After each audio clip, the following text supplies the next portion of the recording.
మొదటి తిమోతి 6వ అధ్యాయం 9వ వచనం 10వ వచనం బిగ్గరగా చదవండి. ఎవరైనా ధనవంతులగుటకు అపేక్షించువారు ఉరిలోను అవివేకయుక్తములను హానికరములైన అనేక దురాశలను పడుదురు. అట్టివి మనుషులను నాశనములోను ముంచివేయును. ఎందుకనగా ధనాపేక్ష సమస్తమైన కీడులకు మూలం. కొందరు దాన్ని ఆశించి విశ్వాసమును తొలగిపోయి నానా బాధలతో తమను తామే పొడుచుకుని. ఆరాధన చూసుకున్నాం. ఆది అన్ని గతించిపోయినాయి, కొత్త మనసు వచ్చింది, శాంతి వచ్చింది, తర్వాత వివేకము బలం వచ్చింది, తర్వాత వాగ్దానాలు దేవుడు అనుగ్రహించాడు, ఆహారాన్ని అనుగ్రహించాడు. మరి అటువంటి దేవుని యొక్క ఆహారంలో పాలు పొందేటప్పుడు ఈ లోకంలో ఎట్లా ఉన్నావు? ఇంకా పాత ఆలోచనలే, పాత తలంపులు ఉంటున్నాయా? పాత అలవాట్లు ఉంటున్నాయా? పాత స్వభావం ఉంటుందా? తిమోతి రాసుకుంటూ ఇక్కడ పౌలు గారు తిమోతికి రాసుకుంటూ అంటున్నాడు కదా, ధనాపేక్ష. ఏం అపేక్ష అంట? చెప్పండి. అపేక్ష చెప్పాలి. అపేక్ష అండి. ఇంకా అంటలా కొంతమంది అపేక్ష. చాలా అపేక్షలు ఉన్నాయి లోకంలో. నిద్రాపేక్ష ఉంది. నిద్రాపేక్ష మందిరంలోకి రాగానే నిద్ర వచ్చింది, ఇంటి దగ్గర ఉంటే నిద్ర రాదు కొంతమంది. తర్వాత కొంతమందికి మాంసాపేక్ష. అంటే మాంసాపేక్ష అంటే ఏంటి? కొంతమంది అంటారు కదా, అరే ముక్కలేదే ముద్ద దిగదు అంటారు కొంతమంది. మాంసాపేక్ష. కొంతమందికి ఈలో అపేక్ష అంటే అర్థం ఏంటంటే ఇష్టం. అపేక్ష అంటే అర్థం ఏంటి? ఇష్టం అని. ఈరోజు రకరకాలైన అపేక్షలు ఉన్నాయి మనుషులకి. దేవుడు తన జీవితంలో శారీరకంగా కాకుండా పరలోక విషయాల్లో ఆత్మీయ సంబంధమైన ఆశీర్వాదాలను అనుగ్రహిస్తే, ఈరోజు మనుషులు ఆ ఆత్మీయ సంబంధమైన వాటిని అన్నింటినీ పక్కన పెట్టి ఈ లోకపు అపేక్షలు, ధనాపేక్ష, మాంసాపేక్ష, లేకపోతే నిద్రాపేక్ష, లేకపోతే ఇంకేదో కల్పించుకొని పాడైపోతున్నారు. దేవుడిచ్చిన అన్ని పోగొట్టుకుంటున్నారు. కొత్త మనసు ఇస్తే కొత్త మనసు పోయా, శాంతి ఇస్తే శాంతి పోయా, వివేకం పోయా, ఇంకా బలం పోయా, ఇంకా వాగ్దానం ఇస్తే వాగ్దానాలు పోయా, ఆహారం కూడా పోయింది. ఈరోజు రక్షణ పొంది మారు మనసు పొంది బాప్తిస్మం తీసుకొని ఎంతమంది ఆహారంలో చేయవేయకుండా దూరంగా ఉంటున్నారు, ఎవరిలో ఉంటున్నారు? అన్ని పోతున్నాయి. ఏది కలిగి ఉంటున్నారంటే ఒకే ఒకటి బాగా కలిగి ఉంటున్నారు. ఏంటంటే అది ధనాపేక్ష. చెప్పండి, ఏం కలిగి ఉంటున్నారు? ధనాపేక్ష. హైదరాబాద్ లో ఒక సేవకుడు చెప్తున్నాడు. సేవకుల మీటింగ్ లో సేవకుడు చెప్తున్నాడు, హైదరాబాద్ లో చర్చి స్టార్ట్ చేస్తున్నారు కట్టారు మళ్ళా. అయ్యారు అన్నారంట, దగ్గర 1000 మంది దాకా ఉన్నారంట. 1000 మంది హైదరాబాద్ లో చర్చి కట్టమంటే మాటల దగ్గర ₹1 కోటి దాకా అయింది. ఆ సేవకుడు అన్నాడంట ఆదివారం, అయ్యా చాలా మంది వస్తున్నారు, మనమేమో ఇక్కడ పట్టణంలో ఏం చేస్తారంటే ఆదివారాలు ఒక హాల్ అద్దెకు తీసుకొని, ఫంక్షన్ హాల్ పెళ్లి చేసుకున్నారు కదా, అటువంటి హాల్ అద్దెకు తీసుకొని మందిరాలు ఆరాధనలు నడిపిస్తూ ఉంటారు. వాళ్ళు కూడా ఆ విధంగా నడిపిస్తున్నారు.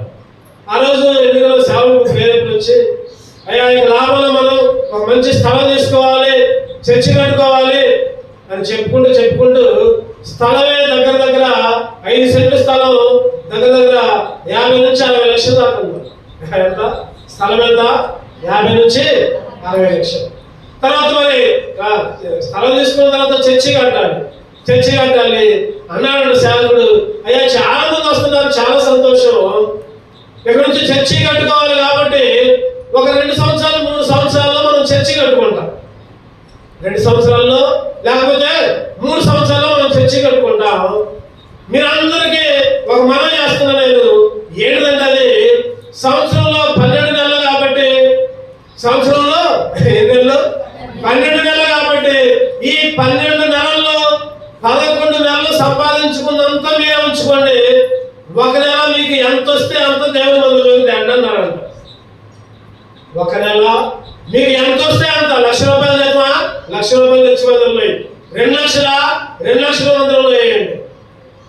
నెలలో దేవుడు మీకు ఎంత ఇస్తే అంత మందిరంలో వేయండి అని చెప్పాడంట. దగ్గర మరి ఎంతమంది ఉన్నారు? 1000 మంది దాకా ఉన్నారు అక్కడ. 1000 మంది దాకా ఉన్నారు. ముందు స్థలం ఉన్న తర్వాత మందిరం వెళ్దాం, అందరూ ఉద్యోగస్తులే చెప్పాడంట. తర్వాత వారం చూస్తే ఎంతమంది ఉన్నారంటే 70 మందే ఉన్నారు. ఎంతమందికి 1000 మందికి ఎంతమంది ఉన్నారు? 70 మంది. 70 మంది తెచ్చి ఆ 70 మందిలో ఒక 50 మంది ఉద్యోగస్తులు తెచ్చి కవర్లు పెట్టన్నా, ఇగో నెలకు మాకు ఎంత శాలరీ, ఇగో సంవత్సరంలో ఒక నెల ఇవ్వన్నావు కదా, 2 సంవత్సరాలైనా 3 సంవత్సరాలైనా, ఒక సంవత్సరంలో 12 నెలలు ఒక నెల మీకు ఇస్తున్నాను, సందాకి చర్చి కట్టండి, మంచిగా స్థలం కొనండి అని చెప్పారు. ఎంతమంది ఇచ్చారు? 50 మంది. ఒక 20 మంది పేదలు వాళ్ళకి తోచినంత వాళ్ళకి వచ్చినంత తెచ్చి ఇచ్చారు. మరి మిగిలిన 930 మంది పరిస్థితి ఏంటి? వాళ్ళు ఏమి అపేక్ష కలిగి ఉన్నారంటే చెప్పండి, ఏం అపేక్ష కలిగి ఉన్నారు? అరే 12 నెలలు జీతం వచ్చింది మాకు, 11 నెలలు మేము ఉంచుకోవడం ఏంటి, ఒక నెల చర్చికి ఏంటి, ఏదో మేము 1,00,000 రూపాయలు వస్తే ఒక 10,000 దశభాగం ఇస్తుందా ఏంటి? అయ్యగారు ఎక్కడ అడిగిందండి, అయ్యగారు మీద సరిగారు గురిగారు ఏకంగా చర్చియే మానేశారు. కేవలం కారణం ఏంటంటే ధనాపేక్ష. ఈరోజు ధనాపేక్ష ఏముంది? ఇక్కడ బైబిల్లో ఒక మాట ఉంది, ధనాపేక్ష వల్ల ఏం జరిగిందంట? సమస్తమైన కీడులకు మూలం. సమస్తమైన కీడులకు మూలం. కొందరు దాన్ని ఆశించి విశ్వాసం నుండి తొలగిపోయి తమను తామే పొడుచుకున్నారు. ధనం ఇవ్వడానికి చేతులు రాక, దేవునికి దశమ భాగాలు ఇవ్వడానికి ఒక 10,000, 20,000, 30,000 ఇస్తే చేతులు రాక, 1,00,000 రూపాయలు వస్తే 10,000 ఇవ్వలేక తమను తామే పొడుచుకొని చచ్చిపోయారు. బైబిల్లో ఒక ఆయన ఉన్నాడు. ఎవరైనా? యోధా ఇస్కరియోతు. యేసుక్రీస్తు నమ్మాడు. వచ్చినప్పుడు ఏం చేసింది చెప్పండి? ఏం చేసింది? పారేసి అపొస్తలుల కార్యాలు 1వ అధ్యాయం ఉంటుంది, ఊరేసుకొని చచ్చిపోయిందంట. నడిమి దాకా జీవిందంట. చదువుతారన్నమాట. ఎన్ని వచ్చిన చెప్పండి? అపొస్తలుల కార్యాలు 1వ అధ్యాయం చెప్పాడు. చెప్పండి, ఎక్కడుందో రిఫరెన్స్ రావాలి. మీరు బైబిల్ అటు బాగా చదవాలి. 18వ వచ్చిన 1:18 చదవండి. ఈ ద్రోహంలో సంపాదించిన లోకం నుంచి ఒక పొలములను అతను తల కిందగా పడి నడిమికి బద్దలైనందున అతని పేర్లన్నీ బయటికి వచ్చాను. ఎంతగానో చూడండి. పొలములను అంట డబ్బులు పెట్టి దేవునికి ఇవ్వకుండా, దేవుని భాగం దేవునికి ఇవ్వకుండా నీ సొంత పనులు చేస్తే, నీ సొంత వ్యాపారాలు చేస్తే, నీ సొంత కార్యక్రమాలు చేస్తే శారీరకంగా బాగుంటావేమో కానీ ఆత్మీయంగా నశించిపోతావు, ఆత్మీయంగా కురిగిపోతావు. ధనాపేక్ష సమస్తమైన కీళ్ళకి మూలం. అపేక్ష క్లుప్తంగా ఒక 5 అపేక్షలు చెబుతా. ఏమి అపేక్షలు కలిగి ఉండాలి? ఏమి అపేక్షలు మనం కలిగి ఉండాలి? క్లుప్తంగా ఒక 5 చూసుకుని బలోకి వెళ్దాం. 1 పేతురు 2వ అధ్యాయం 3వ వచనం. 1 పేతురు 2వ అధ్యాయం 3వ వచనం చదవండి. వేషధారణ, అసూయ, సమస్త దూషణ మాటలు మాని క్రొత్తగా జన్మించిన శిశువులను పోలినవారై నిర్మలమైన వాక్యమును పాలన రక్షణ విషయంలో ఎదుగు నిమిత్తము ఆ పాలను అపేక్షించుడి. ఆ పాలను అపేక్షించుడి. 1వ అపేక్ష పాలు తాగే అపేక్ష. ఏం పాలయ్యి చెప్పండి? పాలు రకరకాలుగా ఉంటాయి. పాలు అమూల్ పాలని, లేకపోతే డైరీ పాలని, లేకపోతే హెరిటేజ్ పాలని, లేకపోతే ఇంకేదో విసియా పాలని, అన్ని గేదెలే. చెప్పండి, ఎన్ని కంపెనీలు ఉన్నా ఎక్కడి నుంచి వచ్చాయి? గేదెల నుంచే వచ్చేది, లేకపోతే వేరే. ఈరోజు అన్ని ఒకటే. బైబిల్ అంటుంది కదా, దేవుడు అంటున్నాడు కదా, వాక్యమనే పాలు. ఏ పాలు అపేక్షించాలి చెప్పండి? వాక్యమనే పాలు. చాలా మంది వాక్యాన్ని వినడానికి ఇష్టపడరు. చాలా మీటింగుల్లో చాలా దగ్గర వాక్యం తక్కువ చెప్పండి, షోకేజ్లు ఎక్కువ, మ్యూజిక్లు, సిస్టమ్స్, తబలాలు, cash, suit boot, mic system. వాళ్ళు మైక్ కొద్దిగా తేడా వచ్చినా వాళ్ళు వాయించడం, పాటలు కూడా పాడరు. మీరు చూడండి ఎప్పుడన్నా. అది లేదు సరిగా, ఇది లేదు, బాక్సులు కావాలి, అవి కావాలి, దర్జాగా. వాక్యం ఉండదు. మరి వాక్యం చెప్పేటప్పుడు వాళ్ళు ఏం చేస్తారో తెలుసా? వెనక్కి పోయి తాగి సిగరెట్లో లేకపోతే ఇంకేదో తాగి వస్తారు. ఈరోజు పాటలు పాడుతూ ఉంటారు చాలా మంది. పాటలు పాడితే చాలా అనుకుంటారు, కానీ వాక్యం అనే పాలు, బైబిల్ ఉంటుంది కదా, వాక్యం అనే భలే పాట పాడుతున్నారే అనుకుంటాం. మళ్ళీ ఆ పాటలు పాడే ఆయన వెనక్కి పోయి తాగి వస్తారు. ఆ సంగతి తెలియదు. దేవుని నామాన్ని అవమానపరుస్తున్నారు ఈరోజు. అందుకనే మన దగ్గర మైకులు అందరికి ఎవరికి పడితే వాళ్ళకి ఇయ్యం, సేవకులే పాడతారు, 3 పాటలు పాడతారు అంతే. కొంతమంది మైకులు మాకు ఇట్లేదు, మమ్మల్ని పాటలు పాడలేదు, సంఘాలు చర్చిలు మానేసిన వాళ్ళు కూడా ఉన్నారు నాకు తెలుసు. ఇక్కడ ఈరోజు ఒక పాట పాడాలంటే నీ అనుభవం ఏంటి? నువ్వు రోజు వస్తున్నావా? బుధవారాలు, శనివారాలు, ఆదివారాలు దేవుని సన్నిధిలో గడుపుతున్నావా? దేవునికి ప్రాముఖ్యత ఇస్తున్నావా? వాక్యం అనే పాలు అపేక్షిస్తున్నావా? ఎట్లా ఉంటారంటే చాలా మంది దాని పైన ఉన్నాయి. ఒక 5 మాటలు ఉన్నాయి, చూద్దామండి. సమస్తమైన దుష్టత్వం. చాలా మంది దుష్టత్వం ఏం కలిగి ఉన్నారు చెప్పండి? దుష్టత్వం కలిగి ఉన్నారు చాలా మంది. హృదయంలో దుష్టతలంపులు, దుష్టాలోచనలు. హెబ్రీ 3వ అధ్యాయం 12వ వచనం. హెబ్రీయులకు రాసిన పత్రిక 3వ అధ్యాయం 12వ వచనం. సహోదరులారా, జీవముగల దేవుని చిగురునట్టి విశ్వాసం లేని దుష్ట హృదయములు మీలో ఎవరైనా ఒకవేళ ఉండునేమో అని జాగ్రత్తగా ఉండండి. దుష్ట హృదయం. ఏ హృదయం అంట? దుష్ట హృదయం ఉందేమో జాగ్రత్త. మీలో ఎవరి దగ్గర ఉందేమో దుష్ట హృదయం నుంచి కొన్ని బలలో చేయవేశారు, నష్టం వచ్చింది. సమస్తమైన దుష్టత్వం. రెండోది సమస్తమైన కపటం. కపటం అంటే ఏంటి చెప్పండి? మీకు అందరికి బాగా తెలుసు. కపటం అంటే ఏంటి? మనసులో ఒకటి పైకి చాలా సార్లు చెబుతున్నాం. ఏదైనా యాక్సిడెంట్ అయింది అనుకోండి, ఒక విశ్వాసకే ఏదన్నా అదేదో కష్టం వచ్చింది అనుకోండి, మనసులోనేమో పైకేమో అయ్యో నీకే వచ్చిందా కష్టం, నీకే బాధ వచ్చిందా, లోపలేమో నీకంతే కావాలి, లోపలేమో నీకు అట్లే జరగాలి. దీన్నే కపటం అంట. ఏమన్నారు దీన్నే? బైబిల్లో యేసుక్రీస్తు ఒక ఆయన గురించి సాక్ష్యం చెప్పాడు. ఏ కపటము లేదు వాడు ఇశ్రాయేలీయుల్లో.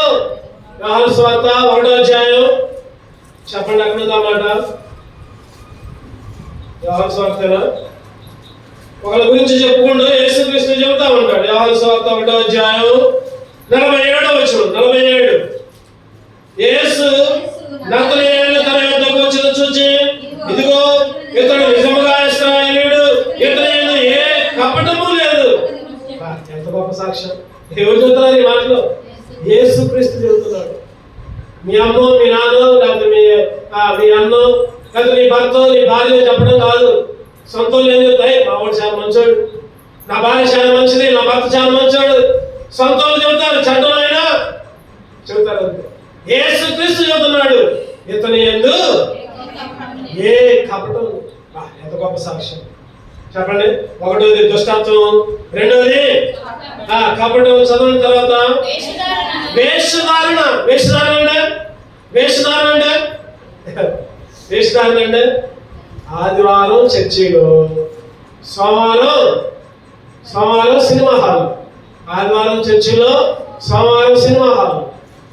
లేకపోతే ఆదివారం ఒక 3 గంటలు చర్చిల్లో, ఇక మళ్ళీ ఆదివారం వచ్చేదాకా బూతులు, దొంగతనాలు, అబద్ధాలు, లేకపోతే రకరకాల దేవునికి వ్యతిరేకమైన కార్యాలు.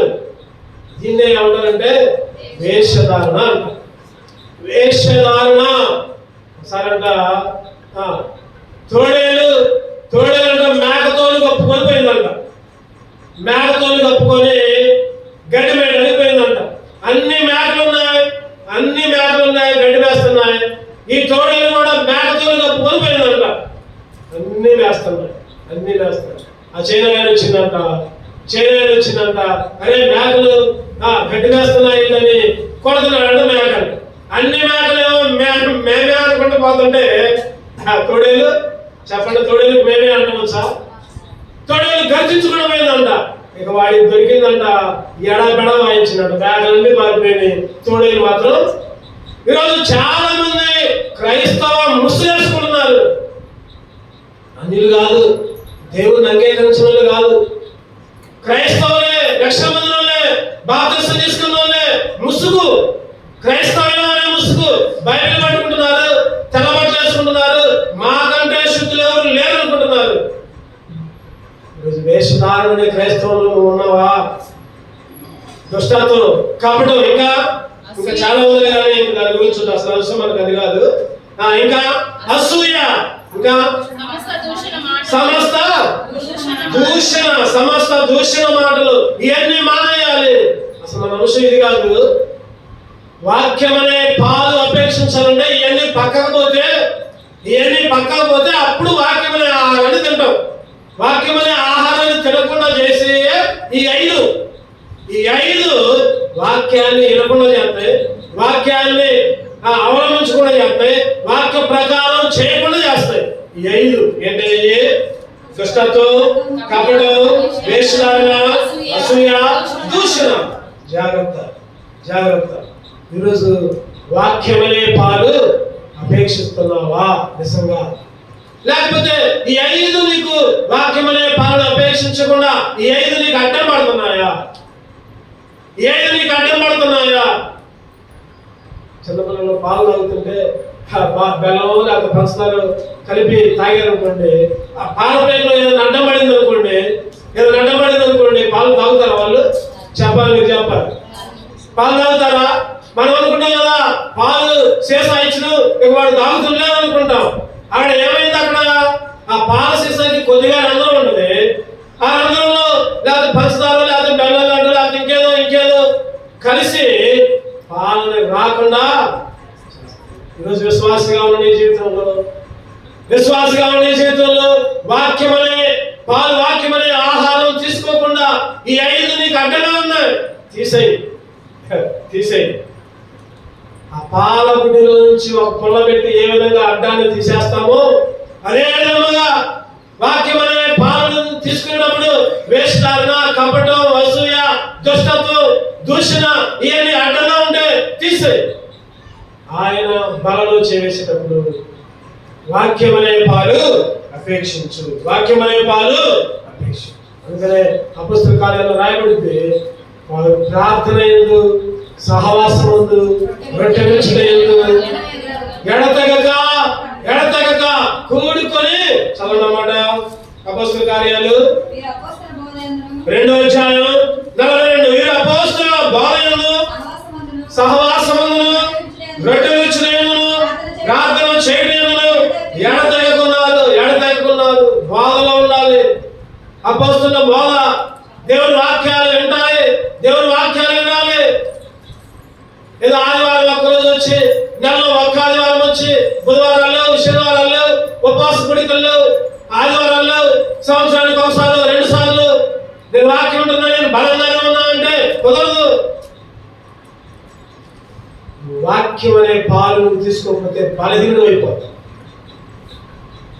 అపొస్తలుల బోధలో, ఇంకా సహవాసంలో, ఇంకా రొట్టె విరుచుట, ప్రార్థనలు, ఈ 4 గంటల చాలా మంది. ఈ 4 గంటల వేషధారణ క్రైస్తవ్యం బోధనలో ఉన్నట్ల, ప్రార్థనలో ఉన్నట్ల, సహవాసం అసలు ఉన్నట్ల, తర్వాత రొట్టె విరుచుట్లో కూడా చెయ్యట్లా. ఎప్పుడన్నా ఒకసారి తప్పదు. ఎప్పుడన్నా అర్జెంట్ అన్నప్పుడు ఎవరికైనా తప్పదు. వేరే ఊరు వెళ్తాం, లేకపోతే ఇంకెక్కడికి వెళ్తాం. వెళ్ళిన దగ్గరైనా మనం రొట్టెలు చేయాలి. ఎక్కడ సహవాసం ఉందా? ఎక్కడ వాక్యం ఉందా? ఇవన్నీ లేవు. వాక్యమనే పాలు లేవు. వాక్యమనే పాలను అపేక్షించట్లా. నువ్వు ఎట్లా అభివృద్ధి చేయవు? ఈ లోకంలో నీకు కీడుకే కారణం ధనాపేక్ష వలన ఇవన్నీ కూడా మాయమైపోతున్నాయి. 2వ వాక్యమనే పాలని ఆపేక్షించాలి. 2 కొరింథీ 5వ అధ్యాయం 9. 2 కొరింథీ 5:9 కావున దేహమందును దేహమును విడిచినను ఆయనకిష్టులమై ఉండాలని మిగుల అపేక్షించుచున్నాను. ఈరోజు మన అంశం ఏంటంటే ఆరాధన మొత్తం ఆరాధన వర్తమానంలో చెప్పండి. మన అంశం ఏంటి? ఆరాధన వర్తమానంలో మర్చిపోయారు. ఆరాధన వర్తమానంలో మన అంశం ఆరాధన వర్తమానంలో మన అంశం అనుగ్రహించుట. మరి ఎందుకనో చెప్పలేకపోతుంది. మరి బలవర్తమానంలో మన అంశం అపేక్షించుట. ఆమె అనుగ్రహించుట. 5 రకాల అనుగ్రహాలు దేవుడు ఇచ్చాడు. జాగ్రత్తగా వినండి. జాగ్రత్తగా అడిగిన వాటికి సమాధానం చెప్తాయి. కొద్దిసేపు అయినా ఒక రోజైనా నవరేసుకోవచ్చు. ఇప్పుడే మర్చిపోతే ఇంకేం నవరాత్రం ఇంటికి పోయిన తర్వాత నవరేయడానికి ఏముండదు. లోకంలో సంగతులు నవరేయాలి. లోకంలో ఆ మాటలు ఈ మాటలు వాళ్ళ గురించి వాక్యాన్ని సరిగా వినాలి, వారం మొత్తం నవరేయాలి అని ఎన్నోసార్లు చెప్పుకోవాలి. ఒకటోది చెప్పండి, ఏం అపేక్షించాలి? వాక్యమనే పాలనే అపేక్షించాలి. రెండవది చెప్పండి. రెండవది ఆయనకిష్టులమై ఉండాలని. ఆయన అంటే దేవునికి ఇష్టంగా ఉండాలని అపేక్షించాలి. ఎవరికి ఇష్టంగా ఉండాలని? భర్తకి ఇష్టం కాదు, భార్యకి ఇష్టం కాదు, లేకపోతే ఇంకెవరికో ఇష్టం కాదు. ఎవరికి ఇష్టంగా ఉండాలి? దేవునికి ఇష్టంగా ఉండాలని అపేక్ష. దేవునికి ఇష్టమై ఉండాలని అపేక్ష. వాళ్ళంట దేవునికి అంతా ఇష్టంగా లేకపోయారంట. దేవుడు ఇశ్రాయేలు. చూద్దారండి. 1 కొరింథీ 10:5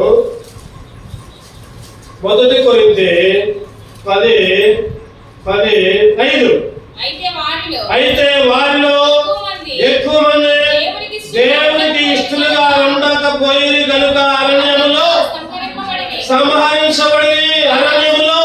సంహరించబడి దేవునికి ఇష్టంగా లేరు. అందుకనే వాళ్ళకి కష్టం, అందుకనే వాళ్ళకి నష్టం, అందుకనే వాళ్ళు చచ్చిపోయారు. అందుకనే వాళ్ళు కానానులో చేరాల. చెప్పండి, ఎక్కడికి పోవాలి? అసలు ఎక్కడికి? కానానికి పోవాలి. ఈరోజు నువ్వు నేను ఎక్కడికి పోవాలి? పరలోకానికి పోవాలి. దేవునికి ఇష్టంగా ఉంటే పోతాం.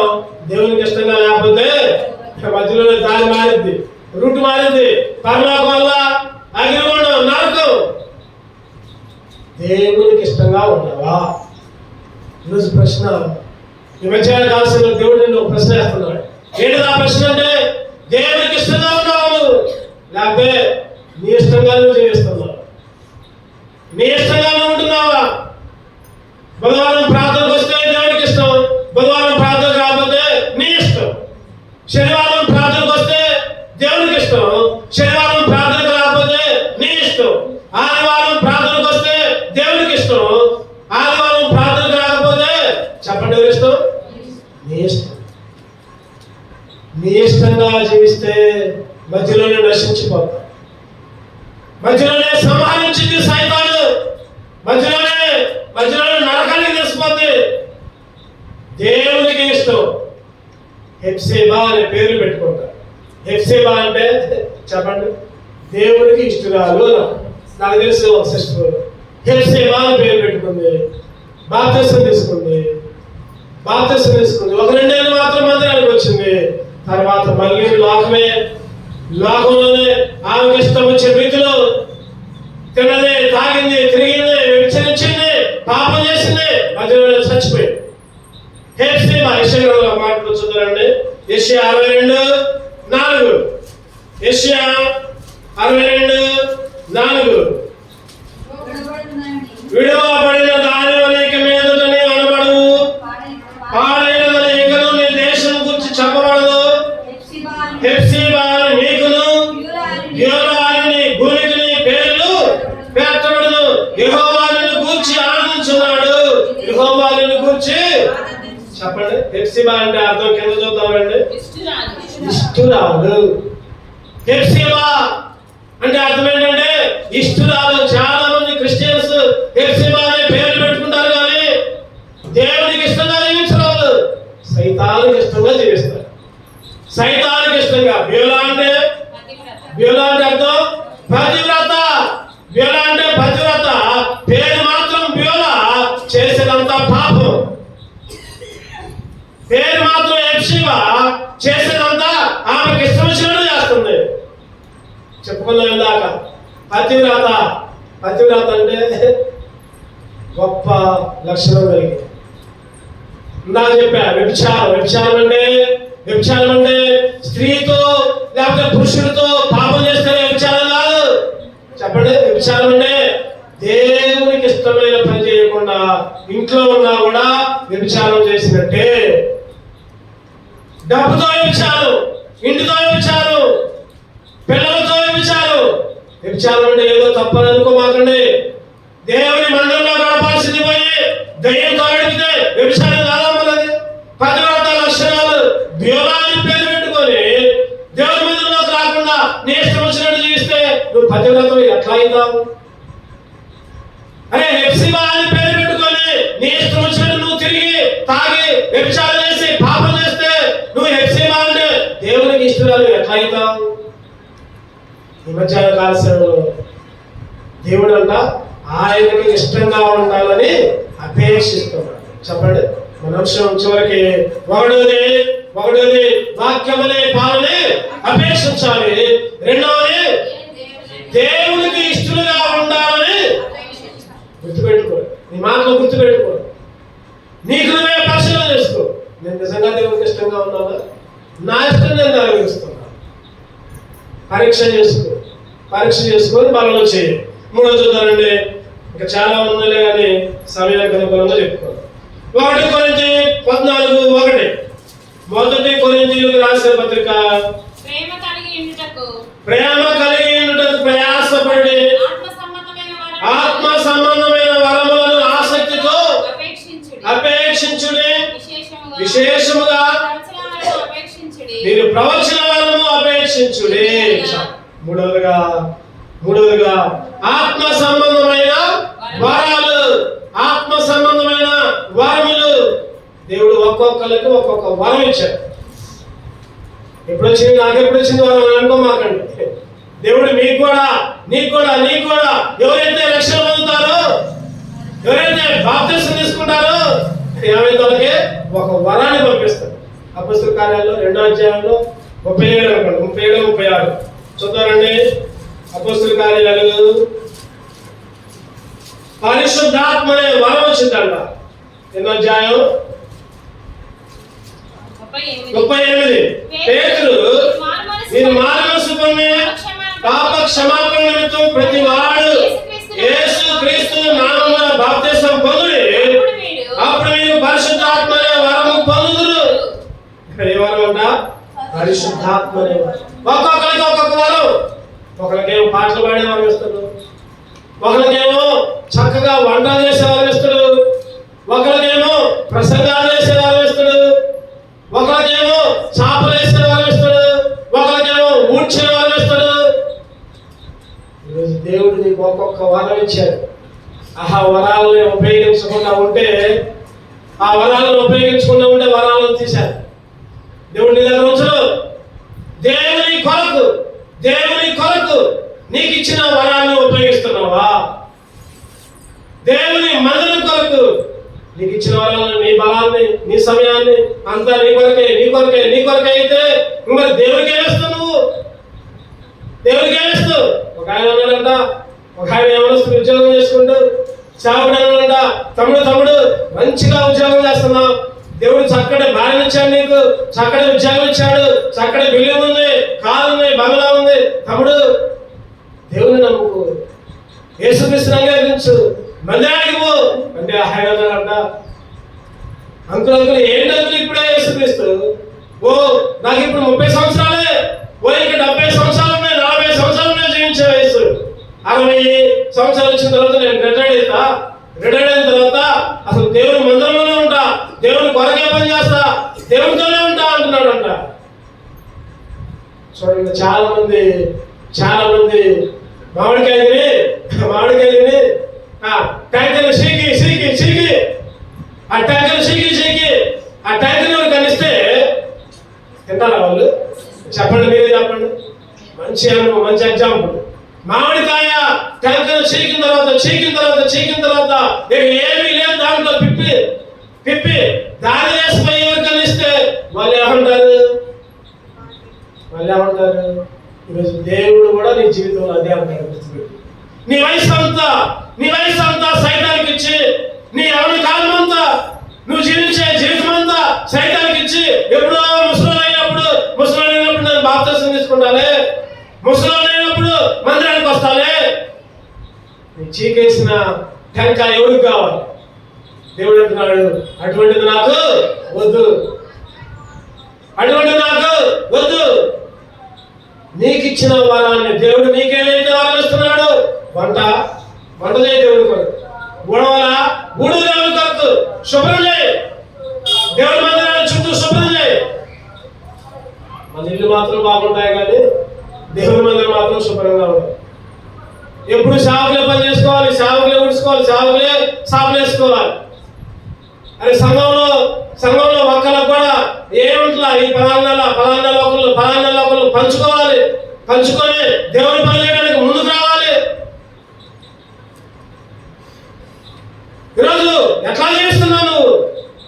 ఎట్లా అనుసరిస్తున్నావు? దేవుడు ఒక్కొక్క వరం ఇస్తే 10 తలాంతులకి చెప్పండి.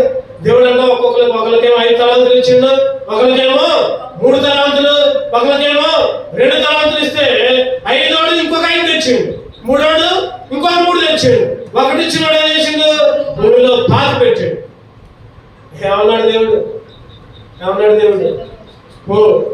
ఆ ఒకటి కూడా తీసుకొని ఆ 5వాడికి ఇల్లు చేసుకొని చీకటి గదిలో బంధించండి, కాళ్ళతో తాళాలు కట్టండి, చీకటి గదిలో వేయండి. నీకు ఇచ్చిన వరాన్ని ఉపయోగించకపోతే రేపు నీకు కూడా అంతే. దేవుడు వరాలు ఇచ్చింది. ఏం ఇచ్చిందంటే వరాలు. ఆ రోజు ద్రాక్షారసం అయిపోయింది. శిష్యులందరూ అంటున్నారు, మరియమ్మ దగ్గర పోయారు, అమ్మ ద్రాక్షారసం అయిపోయింది. మరేమన్నది, నా దగ్గరికి ఎందుకు అయ్యి వచ్చింది? ఆయన దగ్గరికి పోండి. ఎవరి దగ్గరికి? యేసుక్రీస్తు. ఆయన మీతో చెప్పినది చేయండి. దేవుడు చెప్పేది చేయాలి. మరియమ్మ దగ్గరకో, మార్తమ్మ దగ్గరకో, లేకపోతే ఎక్కమ్మ దగ్గరకో, లేకపోతే ఎన్నయ్య దగ్గరకో పోవడం కాదు.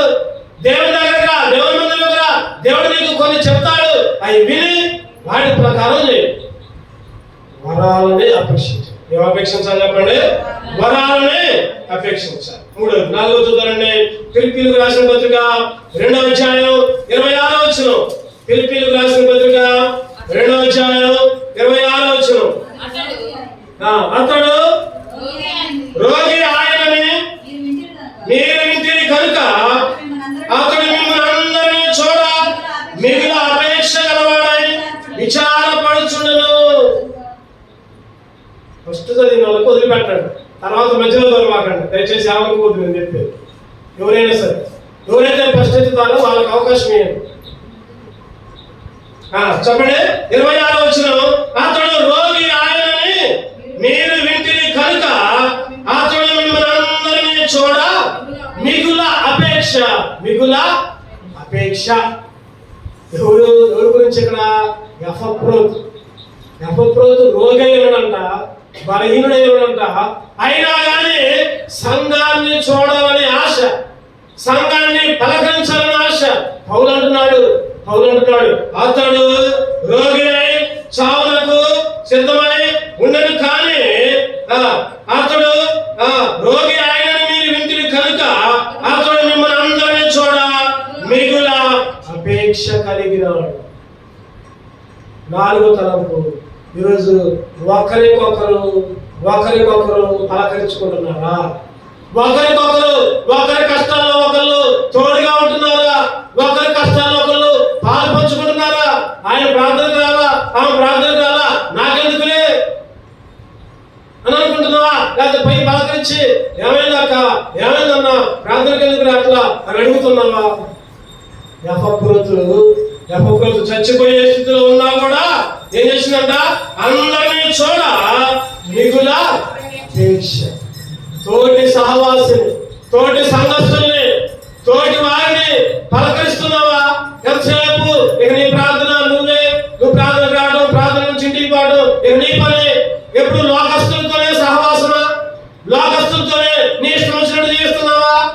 నీ సంఘం యొక్క వ్యక్తులు, నీ సంఘంలో ఉన్న సంఘ బిడ్డలు. సంఘం అంటే శరీరం, గుర్తుపెట్టుకోండి. సంఘం అంటే శరీరం, శరీరం అంటే శరీరానికి శిరస్సు ఒకటే. ఏంటదా శిరస్సు? యేసుక్రీస్తు. మరి అవయవాలన్నీ ఎవరు? మనందరం. చేతులు ఒకళ్ళు, కాళ్ళు ఒకళ్ళు, ముక్కు ఒకళ్ళు, నోరు ఒకళ్ళు. ఈ చేతికి బాగలేకపోతే కాళ్ళు ఏం చేయాలి? హాస్పిటల్ చేసుకోవాలి, మెడికల్ షాప్ చేసుకోవాలి, టాబ్లెట్లు తెచ్చుకోవాలి. ఈ చెయ్యి ఏం చేయాలి? టాబ్లెట్లు లోపల వేసుకోవాలి, అప్పుడు ఈ చెయ్యి బాగుంటుంది. ఈ చేతికి బాగలేకపోతే కాళ్ళు నేనెందుకు నడవాలంటే కుదిరిద్దా? ఈ చెయ్యి నేనెందుకు టాబ్లెట్ వేసుకోవాలి, ఆ చేతికి బాగలేదంటే కుదిరిద్దా? సంఘం కూడా ఒకటే, గుర్తుపెట్టు. అందరం కూడా ఒక్క శరీరం. శరీరానికి శిరస్సు ఎవరు? యేసుక్రీస్తు. అందరం కూడా ఒక్క పానీయమే, ఒక్క రొట్టె, ఒక్క ఆహారమే, ఒక్క ఆరాధనే, ఒక్క మంత్రమే. సంఘముగా ఉన్న నీవు గలతీ 6:1 ఒక మాట, 6:1-2 అనుకుంటా. గలతీయులకు రాసిన పత్రిక 6వ అధ్యాయం 2వ వచనం. ఒకరి భారములను ఒకడు భరించి, ఒకరి భారాలు ఒకరు భరించు. ఆయన కష్టం వస్తే నేను బాగానే ఉన్నాగా అని అనుకోవద్దు. పలానా కష్టం వస్తే ఆమె ఏదో తప్పు చేసింది, ఆమెకు అంతే అయింది అని అనుకోవద్దు. ఆ కష్టంలో నువ్వు కూడా పాల్గొనగలవు. ఒకరి భారాలు ఒకళ్ళు భరించు. అది అపేక్ష. తోటి వారి పట్ల అపేక్ష కలిగి ఉన్నావు. చివరిగా 5వ చూద్దామండి. 2 పేతురు 3వ అధ్యాయం 11-12 వచ్చిన. 2 పేతురు 3వ అధ్యాయం 11-12 వచ్చిన. ఇవన్నీ ఇట్లు లయమైపోవునవి గనుక ఆకాశంలో రవులుకొని లయమైపోనట్టు పంచభూతముల మహావేగముతో కరిగిపోనట్టు దేవుని దినపు రాకడ కొరకు కనిపెట్టుచు దానిని ఆశతో అపేక్షించుచు. మన అంశం అపేక్ష. చివరిగా దేన్ని అపేక్షించాలంట? రాకడ. దేవుని రాకడని అపేక్షించేవాడిగా ఉండాలి. దేవుని రాకడని అపేక్షించే దానిగా ఉండాలి. దేవుడు ఎప్పుడు వస్తాడా? ఎప్పుడు నేను పరలోకానికి వెళ్తానా? మన పరిస్థితి చెప్పండి. మనం చెప్పుకున్నాము యెషమాకల్లో అబ్రహాంలో ప్రభువుగా చెప్పుకున్నాం. మన పరిస్థితి పరలోకంలో ఉంది. ఈ లోకం నీది కాదు, నాది కాదు. నువ్వు కట్టుకునే ఇల్లు నీది కాదు, నువ్వు కొనుక్కున్న పొలం నీది కాదు. నువ్వు చచ్చిపోతే ఇంకొకరికి పోతుంది, నువ్వు అమ్ముకుంటే ఇంకొకరికి పోతుంది. ఏది శాశ్వతం కాదు. ఒక 70 సంవత్సరాలు నీది అనే భ్రమలో ఉంటాం అంతే. లేకపోతే ఒక 80 సంవత్సరాలు. ఈరోజు 70 సంవత్సరాలు వచ్చేసరికి కొడుకులు తల్లి తాగేస్తున్నారు. కొడుకులు తల్లి బాగా ముసలాడా, నీకు గది కట్టించి ఆ గదిలో ఉండు, లేకపోతే నీకు అక్కడ అనాథాశ్రయం ఉండు, అక్కడికి పోని ముసలమ్మల్ని తల్లి తరివేస్తున్నారు కొడుకులు, కోడలు. నీదేది లేదు, గుర్తుపెట్టుకో. ఈ లోకంలో ఏది లేదు నీది. ఆయన రాకడ కొరకు నీదేదైనా ఉందంటే, నువ్వు ఈ లోకంలో చేస్తే మంచి క్రియలు నీకు పరలోకాన్ని ఇస్తాయి. ఆ పరలోక రాజ్యమే నీది. ఆ పరలోక రాజ్యంలో నీకు ఒక గృహం ఉంటుంది, అదే నీది. రాకడ కొరకు అపేక్షించు. దేని కొరకు అపేక్షించాలి? వాని క్రియలు చెప్పు. నువ్వే పని చేస్తే చదవండి. ప్రకటన 22వ అధ్యాయం 8వ వచనం చూద్దామండి. ప్రకటన 22:12. ఇదిగో త్వరగా వచ్చుచున్నాను, వాని క్రియ చొప్పున ప్రతి వారికి ఇచ్చుటకు నేను సిద్ధపరిచిన జీతం నాతో. ప్రతి వారికి ఇచ్చుటకు నువ్వే పని చేస్తే ఆ జీతం దేవుడి దగ్గర ఉంది. గుర్తుపెట్టు. నువ్వు ఈ లోకంలో మంచిగా ఉంటే మంచి జీతం వచ్చింది, చెడ్డగా ఉంటే అగ్నిగుండం నరకమైన జీతం వచ్చింది. నువ్వు చేసే పనులు బట్టి వారి క్రియలో చెప్తున్నా. ఆయన రాకడ కొరకు ఈ లోకంలో దేని కొరకు అపేక్షిస్తున్నావు? దేని కొరకు ఇష్టపడుతున్నావు? దేని కొరకు నువ్వు ఆశపడుతున్నావు? 2 కళ్ళు మూసుకున్నావు. ఒక్క కళ్ళు మూసుకుందామండి.